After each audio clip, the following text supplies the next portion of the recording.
మామూలుగా షాప్లో ఏదైనా వస్తువు తీసుకోవాలంటేనే 10 సార్లు ఆలోచించి 10 సార్లు బార్గెనింగ్ చేసి తీసుకొని వస్తాం. అదేంటోనండి ఆన్లైన్లో షాపింగ్ చేస్తే మాత్రం వాడు ఎంత పెడితే ఆ రేటు మనం తీసుకోవాల్సిందే. బార్గెనింగ్ చేయనీకి రాదు, ఏమీ రాదు. మొత్తానికైతే నేను అమెజాన్లో కొంచెం ఆఫర్లు నడుస్తున్నాయంటే నేను ఇదైతే ఒక స్టాండ్, చెప్పుల స్టాండ్ అయితే అదే షూ ర్యాక్ అయితే నేను బుక్ చేశానమాట. ఇది ఎంత కాస్ట్ పడిందని చెప్తా. దీంతో పాటు ఇంకొక ఐటెం కూడా బుక్ చేశాను, అది కూడా చూపిస్తాను మీకు.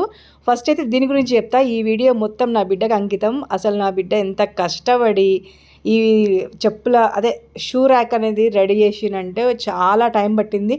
దగ్గర ఒక 3 అవర్స్ టైం పట్టిందండి. పాపం వాడు స్నాక్స్ కూడా తినకుండా స్కూల్ నుంచి రాగానే మొత్తం ఇది సెట్ చేయడానికే వాడు టైం అంతా కేటాయించేసిండు. మొత్తానికైతే ఈ వీడియోకి నా బిడ్డ హీరో అనమాట. ఏమంటారు, కర్త కర్మ క్రియ మొత్తం నా బాబే అనమాట.